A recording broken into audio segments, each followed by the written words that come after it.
Have you ever heard of the Steller's sea cow? Odds are you haven't. This gentle creature is 20 feet long. It's a fun little mashup of a manatee and a whale, and they lived in the shallow waters of East Russia. They're completely herbivorous, which means that they only eat plants. And thanks to the VT Wildlife Biology blog created by Virginia Tech, we know this. The Steller sea cow was first identified in 1741 by a man named Georg Steller, which is spelled like George without the E. He and his ship and his crew were shipwrecked off in East Russia, and their lifeboat that they had only fit a certain number of people. So they had to start rowing away to see if they could find anyone to save them. So Georg and some of his crew, who again were shipwrecked, they were disease-ridden, they were almost out of food, they rowed away, and their oars got stuck in a large kelp forest to where they couldn't move. And they saw this brown mass in the distance, and they were hoping it was an overturned ship until they realized it was moving toward them. And all of a sudden, this large manatee head, the size of a large boulder, is towering over them. And rightfully so, they were terrified, until they realized that this creature was way more interested in eating the kelp covering their oars than the people floating in the water. The awesome part about this story is that the Steller's sea cow helped them back to shore. It helped them get the lifeboat back to shore and back to the rest of the crew that still hadn't been picked up yet. The sad part of this story is that in 1768, less than 30 years since the first sighting of the Steller's sea cow, it was hunted to extinction.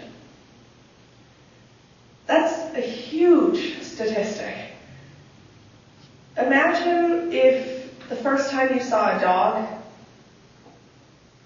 you were helped by it. Maybe it helped you through the forest. Maybe it helped you in the dark. And in 30 years, every single dog that you had ever met was gone. This isn't the only animal that this has happened to. The dodo bird, the Tasmanian tiger, the passenger pigeon, the western black rhino, the woolly mammoth, all of them have been driven to extinction because of the human race. I went to West Michigan Academy of Environmental Science for high school. And there we had outdoor classrooms, we had weekly environmental science classes, and it taught me to have a respect for the world around me and my place in it.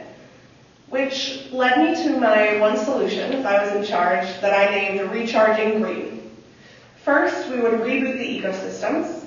Second, we would create a renewable energy source around the world. And third, we would reboot the human brain and their connection to nature. Now, I'm not God. I know. It's a bummer to me too. And the full realization of this plan is not realistic. But I feel like if I was in charge, I could just stage a nice old consultation with my buddy God. So we're going to reboot the systems, ecosystems to be precise. According to the Guardian News, in 2050, that's the expiration date for Earth, based on how we're using our resources today. And that news article was published in 2002. Our resource consumption has only skyrocketed since then. So our expiration date for life is going way faster than we want to think. So I want to reboot it to health. I want to fix the pollution, I want to make all water clean, and I want to restore the ozone layer. We'd also reinstate extinct species. That's the one that sounds pretty impossible, but it's actually the one that's scientifically completely possible. There are lots of scientists in America, Russia, and England that have been working to bring woolly mammoths back. In their efforts, they have created gene editing technology that can bring back any extinct species. The only issue is that it's super expensive. So if I was in charge, that would come with the whole consulting God thing. The second point that I want to make is establishing renewable energy sources around the world, especially in third world countries. It would not only give them a renewable source, but it would give them a source where there wasn't one before. Wind turbines are the most realistic and most effective, and if you have an annual wind mile per hour of 10, they'll pay for themselves within a year, and they're much more effective than non-renewables. So you can say goodbye to non-renewable mining and monthly energy bills. Third, I would want to restructure the human brain and world views. A lot of change would happen anyways after step 1 and 2 were done, but we can find ways to satisfy greed and the resistance to change. We can create more artistic jobs, more natural jobs, and with the less rise in corporate, there's going to be a lot more community with local restaurants and local shops. Connection equals motivation. There are so many benefits to being connected to the world around us, and so we'd be motivated to protect it and to love ourselves more.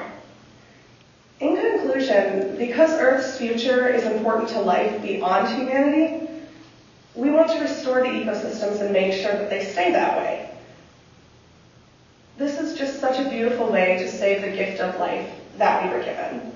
Earth is our safe haven, and I want to keep it that way.